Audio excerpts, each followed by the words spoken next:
Hi guys, another technical difficulty. So let's see if I can invite Natasha this time. Uh, Here we go. And hopefully this works.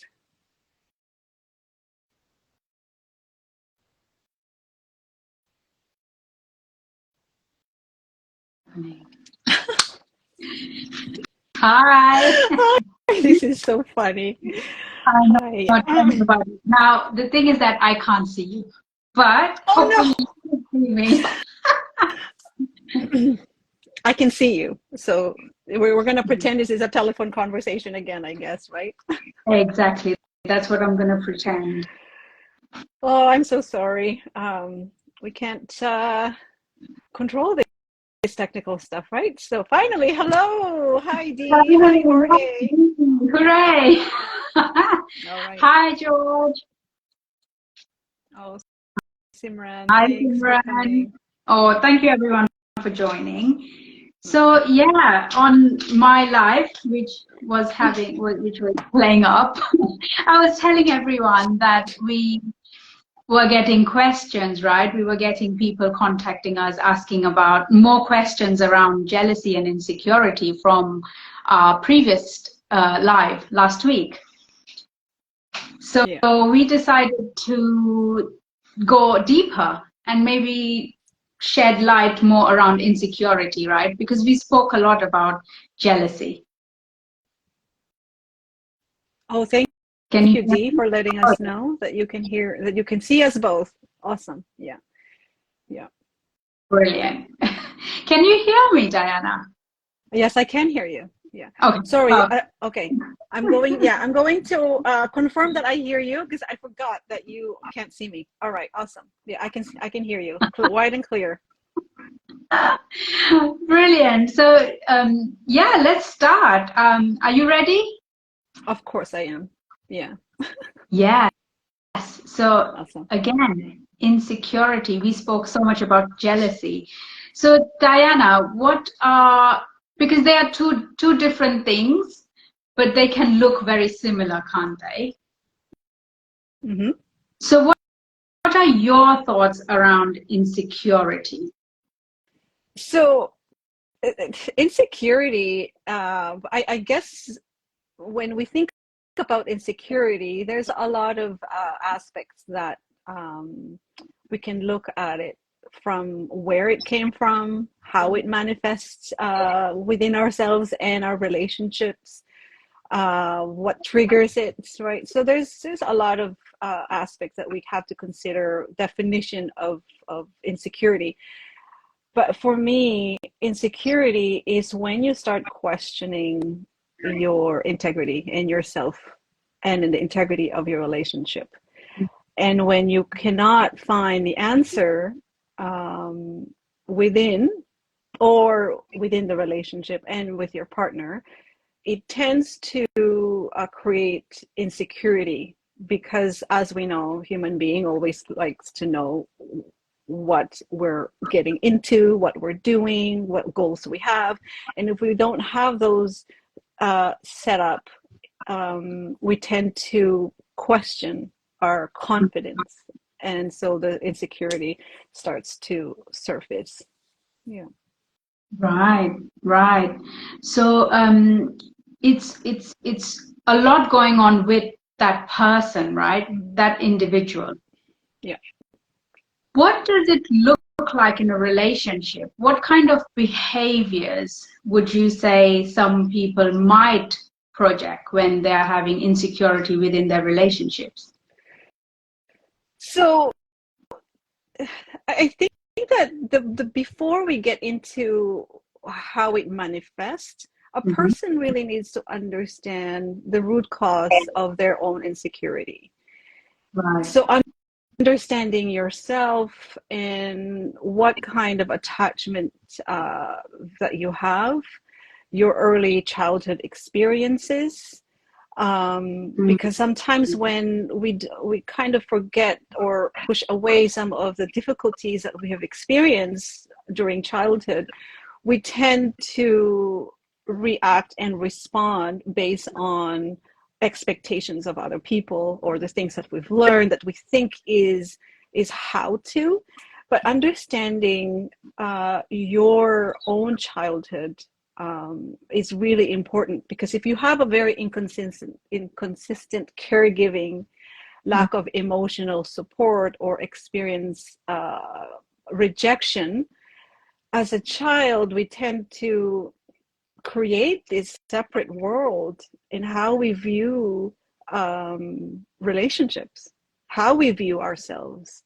So then we develop these core beliefs about ourselves, which often contributes to the feeling of inadequacy, or unworthiness, and lack of self-confidence, and so on. So when you have those kinds of core beliefs, you go into a relationship, and how that manifests is usually our own fear of lack of connection. So often we swing towards the end of the pendulum, which is we become avoidant, or we become clingy, right? So those are the things that we tend to do. So when we avoid, it's our fear of getting hurt. So look into what happened, why I tend to react or respond in this way when certain challenges in the relationship occurs. So when we avoid, it's often we don't want to face the conflict, or we avoid the feeling of past hurt repeating in the present moment. And when we become clingy, right? When we become clingy, it's our fear of losing that connection with our partner, or with our relationship, or whatnot. And so we tend to cling on to our partners, or the situation, because we don't want it to change, right? So those are some of the things that could manifest in a relationship. And when we start to, again, comparison is a huge thing that could happen or trigger our tendency to our insecurities, is because we don't know ourselves in a deeper level. So we look outside of ourselves and compare, and so like, okay, that looks good. I why am I this way? Or my relationship is having you're in a challenging relationship, and you look at, I don't know, I'm just going to use this Instagram post that got these people are having like the best time in their lives, and and you compare yourself and go, what's wrong with my relationship? Why don't I have that?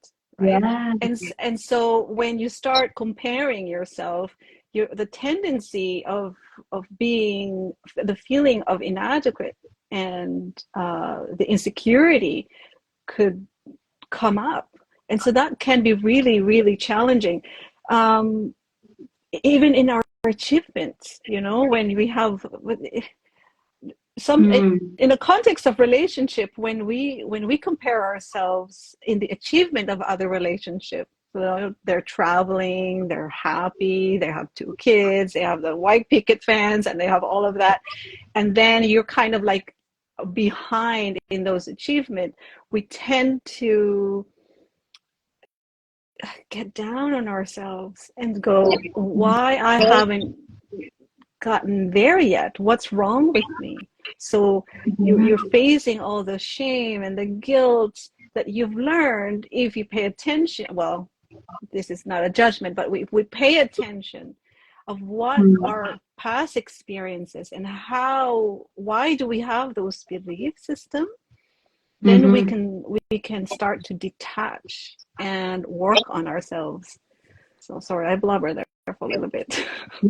No, it's amazing to see how. So would you say, does it always stem from childhood? I would say 99% of it, and the 1% is often your present experiences. So a good example of that is a child is born without inhibition, free from conditioning. When they're hungry, they'll eat. When they want to say something, they say it.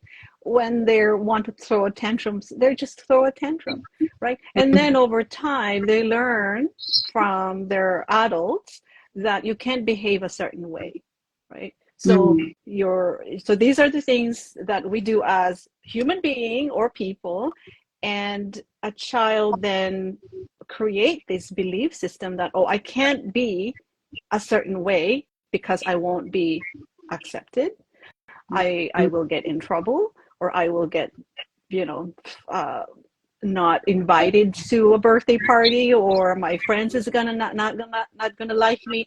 So it's as little as those kinds of experiences that a child will learn over time, and then they move into their adulthood thinking that they have to morph into somebody else because they need, as human being, we have the innate need to stay connected to other people, right? So that's our basic need. And if that is threatened, we tend to behave a certain way so that we could be a part of the group that we feel like we value. Yeah, that's beautiful. So what are, if you could give us some examples of some of the behaviors that people would possibly project on their relationship, on their partners? So last week you touched base upon the jealousy part. So when the cue for me, I believe, is that when you start obsessing and possessive behavior, and you tend to like point fingers at what are you doing, you're questioning your partner, or you're questioning the integrity of the relationship, and we compare again, how much are you spending time with me? I can't believe you're paying more attention to whatever you're doing, and not paying attention to me. Those kinds of behaviors can show up as a sign of our own insecurities. And the other thing that I would pay attention to is how you feel about yourself. Like, if you're questioning your core values, that is a really good indication that there's something here to look at and to talk about. So when you say that, does that mean that that person starts to question and think that there's something wrong with them? Yeah. Not wrong is within the relationship. So they start to seek reassurance, the validation, the constant reassurance, like, do you love me? How do you love me? Do you like this? Do you like what I'm doing? Tell me how much you love me. And it gets really, that's the clingy side, right? So the constant search for validation and reassurance is a really behavior that a red flag for me anyway, to start paying attention. Why do I need constant reassurance? Why do I need constant validation, right? So insecurity can really manifest, as we discussed last week, as jealousy or possessiveness behavior, because of our fear of losing that connection, like I said earlier. And it, we swing both ways. Like we avoid, we withdraw our emotions, our feelings towards our partner, or even our families, because we don't want to face that conflict, or to confront those heavy emotions. So I think those are the things for me that I would start to pay attention, and that manifest a lot of insecurity in a relationship. Yeah, so what I'm hearing, Diana, and it's beautiful, so it could go both ways, where someone's being obsessive about it, and they are arguing, questioning, looking for that validation, constant validation. Or it can go the other side, where they are internalizing it and questioning questioning themselves, questioning their own behaviors, and as if there is something that they are doing wrong. Is that the two sides that you are talking about? Yes, yes, absolutely. Yeah. Yeah. Yeah. There was another question, right, from our audience, and they said around ego. What role does ego have to play in Yeah. insecurity? What's your take on that? Yeah. Ego is very it had a bad rap, right? When we hear ego, people always label that as a negative thing. I think I think ego is not good or bad. It's a part of us that helps us navigate. It's just every part of us is just a part of us that helps us navigate emotions so that we can respond or react to a certain situation based on our values. So there's two kinds of ego, which is the ego that think or believe that they are better, that you are better than everybody. And then there's an ego that is the one that's playing small, right? So when the ego is, it tend to want to separate you from connecting to another person, because it isolates you from being with other people, the connection. It breaks it, because now I'm better than you, the bigger ego, and then the playing small ego is, I can't be with you because I'm inadequate, I'm insecure, I'm not confident enough, so you're better than me, right? So when we approach ego in a way of an information, we can start to look at ourselves and tap into our intuition and say what it is about this that is true for me, right? It's true for me. And so you look at the other person as who they are for what they are, and you're experiencing all the emotions for what it is, and there's nothing good, nothing bad about it. It's just something that you both need to navigate, right? So that's my view around ego. When ego starts to separate you, when the feelings starts to separate you from connecting to another person, that is your ego in action. Right. Could you give some examples? Like, what I'm hearing from you is like there's someone who has very high self-esteem, and someone, because ego is a sense of esteem, isn't it? So someone with a very high self-esteem, they could face insecurity, as well as someone with very low self-esteem, right? So am I right in saying where someone has very low self-esteem, they could be seeing something as like their body image? They're feeling insecure because they have low self-esteem around their body image. They're being self-critical, and when they see their partner doing something or paying attention towards someone else, they feel that insecurity. Is that correct? Yeah. Insecurity is definitely a form of ego, not 100%. When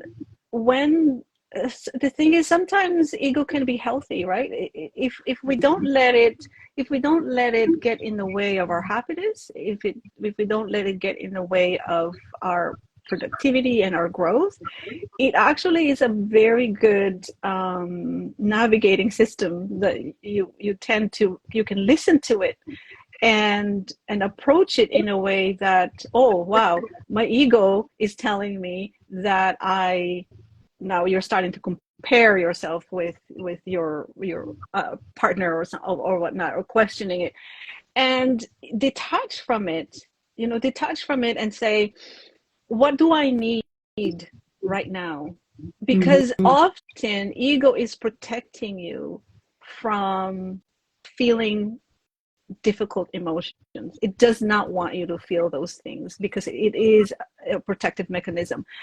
And if you can dismantle it by asking yourself, what do I need right now that I am not giving myself, right? So if it's about the body image, and you see other people who have better bodies than you, it might be true, right? Like we're not you know, all of us are not bodybuilder body, or we're not Baywatch bodies, right? So when you see those kinds of comparison, when you find yourself comparing to those kinds of things, ask yourself, what do I need right now? Why do I feel that about this person? And why do I feel this sense of insecurity around my body? And attend to the need, and then your ego will soften back a bit, because then it knows that you can take care of your system, you can take care of yourself, and it doesn't have to tell you how awful you are with yourself, because that's what ego does. It's like it's like a hammer. It's like, you're not good enough, you're not doing this. Or the other way, it's like, oh, you're better than that person, so you know, you behave a certain way.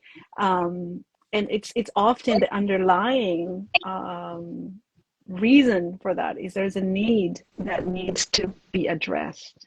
Yeah. Thank you for sharing that, because what I'm hearing is that it's about accepting us fully, accepting ourselves. We're not saying that we are perfect, so accepting our weaknesses. Is that correct? Yes, absolutely. Yeah. When you come into a relationship as an independent being with flaws, with strength, with values, and that it's a constant work, right? You can now see and approach your relationship knowing that the other person is the same. So when you go into when you come into a relationship, it's not just, it's a combination of your own inner personal work and working with your partner, right? Because you know this, any kind of relationship will mirror everything that you need to work about yourself.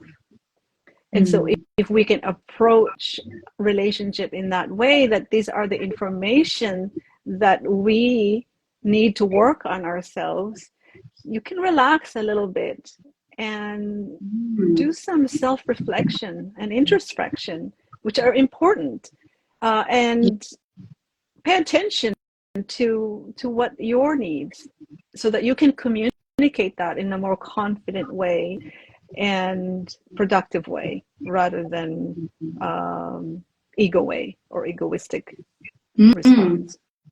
Yeah, that's beautiful. Let me share what Jorge has mentioned. He says, I have seen that in myself before my self-healing journey. Hence why I'm single and worked on loving myself before I get into a relationship. Yeah. It is a work within the self, isn't it? And if we can put it in context, Diana, so say if we give an example of, like we said about body image, right? If it's a woman who has just had a baby, her body's changed, right? She has so many doubts now, right? Because maybe she wants to go back to what her body looked like before. But it is hard. And now she has all these insecurities. How can she be gentle and kind to herself and navigate that process, navigate that journey of motherhood, and also being a wife, and also being true to herself? Yeah, that's a really, really good question because often when we go through a tremendous amount of change in our life, I call it mini earthquakes. It shakes you from the core of who you are and your being, right? Because uh, it changes the dynamic of your relationship within yourself and the relationship with your partner or your relationship with the world. Uh, the one thing that a few things actually that comes to mind is to not forget who you are before you came into this relationship. What are your values? I'm a big believer in if you know your core values and if you know your values, that is the root of who you are. Remember who you were before you had a baby, right? You know the capacity that you have to take care of your body after and to recognize that these too shall pass, right? Nothing is permanent. If you're not happy with your body now, ask yourself, what can I do? Small steps, not big step, as we know. If you go into it with head on, full force, you lose your momentum. But you need to have the discipline to maintain your your strength in knowing who you are at the core. So knowing your core values, knowing your values, deepen your roots, and not forget who you are when you came before you came into this relationship. List all of the strength and all the challenges that you have accomplished and overcome over the years before you even had the baby or before you embark in a change in your life, to remember that you have arrived in this moment not as a broken person, but as a person who's experiencing challenges in life, and that this too you will overcome. Setting boundaries is another one, right? I think that when we, boundaries are a big word for a lot of people. It's not that you're building walls. It's more about what information am I going to take in so that I can protect myself, right? So if you're insecure about your bodies, please don't look at, things that will trigger your insecurity, right? But pay attention to some of the information that will actually help your confidence. So that could be nurturing your health and eating habits, seeing a coach, like understanding who you are, like what is important for you, setting those goals. And the other thing is um, addressing those insecurities within the relationship. Addressing them in a more compassionate, empathetic way, and vulnerable. Being vulnerable is really, really important because you're coming into the relationship expressing what hurts and expressing them in a way that you're not expecting people or your environment to fix you is a really good way to create those connections. So even with your girlfriend, hey, I'm really feeling so low today and I don't really feel good about my body, but I need an accountability partner. Would you be willing to help me? Just call me like 8 o'clock in the morning and say, hey girl, it's time to get those muscles working. Small steps. So with your partner, you could express the little things like, hey, I'm seeing that you're busy, but I was wondering if we could have a date on Friday this time and connect. So you're being vulnerable because you're just expressing your needs. And so if you continue doing that, you build your inner health, your inner world, you're protecting it, and you're beginning to loosen those insecurities in yourself. Yeah. That's beautiful. That's beautiful. There's so much you've shared in this. Just to recap, where what you're saying is be very open and honest with yourself. Yeah. Find out what your needs are. And if it is insecurity about your body, have that compassion. First of all, know who you were before that. Who are you now? And also know that things will change. Take that tiny little step. But in order to take those steps, now create your community. Communicate with your partner. Communicate with your friends. Be open and honest and be vulnerable. Tell them, this is what I need right now. And when you open up, you tell everyone, that's when the confidence grows. And you know that, okay, now I can take this tiny step towards making that change. It's not the insecurity that I feel towards my husband or my partner, but I feel insecure because of my the changes that's come to my body, or whatever changes have happened. Yeah. And absolutely. That we shared. Almost time. Yeah. We have come to an end, but this was amazing. On ending this on an end note, how should the other people receive this, or how can other people support the person who is doing the inner work, who is trying to take those tiny steps? Again, it's really what you said earlier. It's having compassion towards your partner, having empathy that they're doing their best. We all are doing our best at the end of the day. And if you see your partner being so down on themselves or signs of depression, it's time to get professional help.